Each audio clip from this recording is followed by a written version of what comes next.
saya hormati Bapak Ibu undangan dari SDN 2 Kemosong yang berbahagia, Bapak Ibu guru SDN 1 Kemosong yang saya cintai, dan izinkan saya untuk memberikan beberapa kata dalam program hari ini. Bapak Ibu yang saya hormati, puji syukur kami aturkan kepada Allah Subhanahu wa Ta'ala bahwa pagi ini kami bisa berkumpul untuk mengadakan pengimbasan dari Sekolah Penggerak SDN 1 Kemosong kepada SD sasaran, yaitu SDN 2 Kemosong. Bapak Ibu yang saya hormati, mengapa perlu pengimbasan? Ini adalah kewajiban dari Sekolah Penggerak untuk memberikan pengimbasan kepada sekolah-sekolah terdekat. Kita bersama-sama membantu anak-anak untuk mengajukan pendidikan, khususnya di Kemosong 2 dan 1. Pengawas mohon nanti setelah dilakukan pemaparan pengimbasan memberikan masukan berupa pemantapan atau mungkin semangat untuk Bapak Ibu guru agar lebih meningkatkan dedikasinya terhadap dunia pendidikan. Itu saya kurang lebih. Assalamualaikum warahmatullahi wabarakatuh. Ya, terima kasih atas waktu yang sudah diberikan kepada saya. Di sini saya akan menyampaikan materi atau memaparkan materi tentang transformasi, kemajuan dan praktik baik yang sudah dilaksanakan di sekolahan kami 1 tahun kemarin. Sebelum kami melaksanakan sekolah penggerak, yang pertama itu program sekolah yang monoton. Jadi kemarin setelah COVID itu hampir semuanya ya, itu program sekolah itu monoton. Jadi seperti eskul tidak berjalan dengan lancar. Kemudian yang kedua itu pembelajaran masih berpusat pada guru. Jadi guru yang memonopoli pembelajaran di kelas. Yang ketiga yaitu adanya indikator rapor pendidikan yang masih perlu diintervensi. Kebetulan kemarin hasil dari rapor pendidikan di sekolahan kami di bagian numerasi itu masih perlu intervensi sebesar 15,25%. Kemudian faktor yang keempat, yang pertama jelas kita itu mengadakan pelatihan untuk meningkatkan pemahaman kita baik melalui workshop. Dan itu ada program andalan yaitu Rukol Kaki. Jadi setiap hari Kamis kita tuh melaksanakan ruang kolaborasi Kamis kita. Setiap hari Kamis kita tuh kami berkumpul bersama-sama membahas dalam 1 minggu ini di sekolahan, di kelas itu ada kejadian seperti apa, kita bahas bersama-sama, kita selesaikan bersama-sama. Mungkin di kelas saya, di kelas Mbak Mul, kelas Mas Andi, kelas Mbak Ani, kelas Mbak Erna, Mas Joko itu mungkin ada persoalan yang berbeda-beda. Jadi kita sharing, nanti kita kan, oh kalau kayak kelasku seperti ini, nanti Pak Kepala juga memberi solusi. Bahkan kalau solusi yang pertama di sini adalah pendampingan konsultatif dan asimetris dari pengawas sekolah. Beliau itu selalu memberikan pendampingan kepada sekolahan kami sehingga semisal ada permasalahan seperti apa, beliau itu kalau bahasa sekarang itu gercep satset gitu. Jadi kalau semisal Bu ini ada CP baru atau apa baru atau konsultasi apa gitu, bahkan beliau pun ketika kita P5 tuh beliau juga mendampingi kita ke jalan P5. Kemudian yang kedua yaitu penguatan sumber daya sekolah. Di sini kepala sekolah dan guru itu mengikuti berbagai platform kegiatan seperti PMM dan juga kita mengadakan Rukol Kaki di sekolahan. Yang ketiga yaitu kita mengadakan pembelajaran paradigma baru dengan membuat pembelajaran berdiferensiasi serta penguatan kompetensi dan karakteristik peserta didik. Kemudian yang keempat, kami sudah melaksanakan perencanaan berbasis data dengan mengacu pada rapor pendidikan, sehingga kami mengadakan perencanaan itu berdasarkan skala prioritas. Kemudian yang kelima yaitu dengan digitalisasi sekolah. Kebetulan kan sekolah kami mendapatkan Chromebook sejumlah 15 Chromebook. Nah, Chromebook itu kita gunakan untuk pembelajaran siswa. Selain itu kita juga aktif mengikuti PMM, pembagian aksi nyata menjadi PMM juga sudah menggunakan yaitu kami mengambil tema kewirausahaan dengan topik Desaku Potensi Negeriku. Jadi kami mengangkat potensi yang ada di desa Keposong itu bukan cuma terbuang sia-sia, misalnya susu. Nah, kalau susu itu kan dijual, susu biasa itu kan nilai ekonomisnya kan rendah. Nah, kita itu memanfaatkan susu tersebut itu untuk nilai ekonomis yang lebih tinggi, yaitu kita buat menjadi es krim seperti itu. Kami memilih topik kearifan lokal dengan kita mengambil tema lihat kebun sayur impianku. Kami memberdayakan kebun di belakang kita, kebun belakang sekolah kami itu menjadi kebun sayur. Ini adalah foto-foto kegiatan kemarin. Nanti untuk jelasnya bisa disimak melalui video. Bahkan juga sudah bertemuan KSE.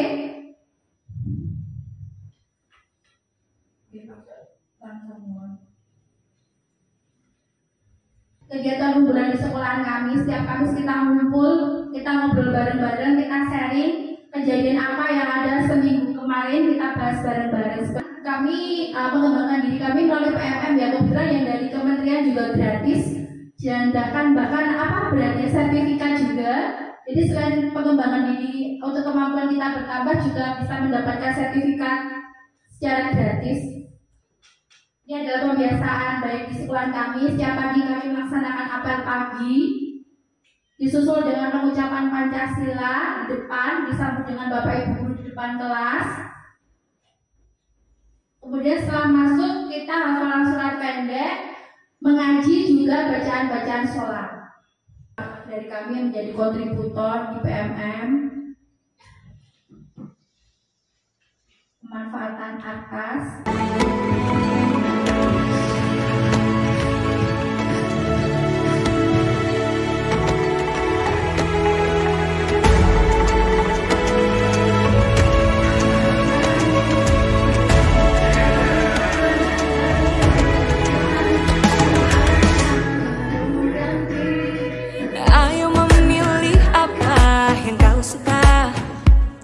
Merdeka belajar wujud yang nyata. Raih mimpimu juga cita-cita. Generasi emas Indonesia. Profil pelajar Pancasila tanamkan di dalam dada. Profil pelajar Pancasila cerdas berkarakter itu kita.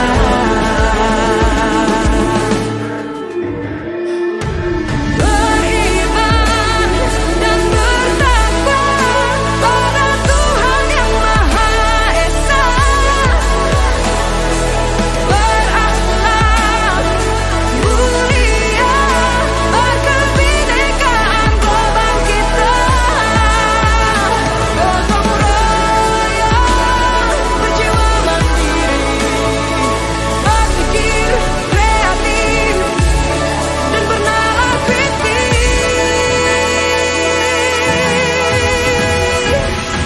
Perbedaan bukan suatu halangan untuk kita saling bergandeng tangan. Bhinneka Tunggal Ika, semboyan negeri kita yang harus kita jaga bersama. Tanya dengan pembelajaran diferensiasi, saya ingin bertanya itu satu saja, bagaimana di SD 1 Keposong ini menyikapi murid yang kurang, dalam artian tanda kutip misalkan AMPK, dengan di sekolah kami SDN 2 Keposong yang kaitannya dengan kurikulum merdeka ada yang ngeyel seperti itu. Mungkin itu saja Mbak Fitri ya. Dan cara menyikapi murid ABK dalam kurikulum merdeka. Di sini kan dalam pembelajaran diferensiasi kita itu di awal pembelajaran kami mengadakan tes awal dilihat dari rapor dari wawancara dengan orang tua, juga mengadakan semacam tes non kognitif tentang kebiasaan mereka. Kemudian kami memetakan, oh si A ini lebih ke visual, oh si B lebih ke auditory, si C lebih ke kinestetik. Nah, mungkin untuk anak-anak yang kurang ya Mas ya, di sekolahnya itu memberikan treatment dengan cara memberikan jam tambahan. Itu kan kemampuannya beda-beda. Itu pembelajarannya itu sama atau ada tingkatannya. Mungkin ini dikasih yang lebih tinggi, yang ini bawahnya gitu, atau bagaimana? Kalau pembelajarannya. Oh ya, untuk tujuan pembelajarannya itu satu, tujuannya tetap satu. Kita tidak membedakan, oh si A, si B, si C. Oh orang pati pintar pembelajaranmu lebih rendah, enggak seperti itu. Tapi kami memberikan kelompok-kelompok. Oh ini tingkatan mahir, ini tingkatan cakap, ini tingkatan yang perlu intervensi. Untuk ke tingkatan yang intervensi itu guru lebih memberikan intervensi. Jadi ketika untuk kelompok yang cakap ataupun kelompok yang mahir, sudah nggak dicolke gitu Mbak. Tapi untuk yang intervensi kami memberikan masih diingu-ingu terus gitu Mbak. Seperti itu. Susah, tapi sebenarnya gampang. Sebenarnya gampang melalui apa? Observasi awal atau kita melakukan diagnosa awal. Dengan diagnosa awal kita tahu apa model belajar anak dulu. Bapak Ibu guru dari SD Negeri 1 maupun SD Negeri 2 yang saat ini hadir dalam kesempatan pembebasan dari Sekolah Penggerak SD Negeri 1 Puji dan syukur marilah senantiasa kita panjatkan kehadirat Allah Subhanahu wa taala, karena atas segala limpahan karunia-Nya pada pagi hari ini kita dapat berkumpul bersama dalam keadaan sehat walafiat di SD Negeri 1 Kurikulum Merdeka itu apa toh? Ya, pemerintah terutama pada masa Bapak Menteri Nadiem Makarim ya, ini kurikulum Mas Ferry tadi bilang setiap ganti kurikulum marempet begitu ya. Sebenarnya intinya bukan ganti kurikulum ya, tapi merubah mindset saja. Mindset kita bagaimana? Kalau kita lihat sebenarnya apa yang ada di kurikulum Merdeka ini ada beberapa tambahan. Yang pertama, kegiatan intrakurikuler. Ini sudah kita laksanakan di Yonek. Pembelajaran di kelas, pembelajaran di sekolah itu adalah intrakurikuler. Bedanya kalau di kurikulum K13 dulu dengan kompetensi dasar yang mau dicapai. Kalau sekarang capaian pembelajaran. Kemudian ada mata pelajaran yang dipadukan. Ada IPA dan IPS, IPAS ya. Kemudian yang ini merupakan angkatan 2 ya Pak ya, angkatan 2. Kemudian di angkatan 3 ini mayoritas anggotanya adalah TK. Pertama adalah ada bimbingan khusus ya ketika implementasi kurikulum Merdeka. Ada pendampingnya yaitu fasilitator yang mendampingi selama program sekolah penggerak. Sebenarnya kemarin setahu saya itu hanya 1 tahun ya Pak pendampingannya. Ternyata sekarang masuk tahun kedua juga masih mendampingi melalui lokakarya ya, fasilitatornya. Kemudian MOU-nya sampai 3 tahun Bapak Ibu. Setelah 3 tahun nanti dilepaskan. Tadi sudah diberi rambu-rambu ada tambahan dana dari pos kinerja. Dan saat ini adalah yang pertama Bapak Ibu terkait implementasi kurikulum Merdeka. Baik itu sekolah penggerak maupun sekolah yang bukan sekolah penggerak otomatis sudah melaksanakan mulai ini tahun kedua ya. Dan pelaksanaannya mungkin belum sesuai dengan harapan karena masa transisi, masa perubahan. Jadi isi sama teman-teman kalau saya bilang ya seperti itu tidak masalah lah. Ini pembahasan ini Bapak Ibu bisa menduplikasi apa yang sudah dilakukan oleh SD Negeri 1 terkait pembelajarannya tadi ya. Ada pembelajaran berdiferensiasi. Tak jadinya apa kalau tadi ada pertanyaan dari Mbak Titi ya.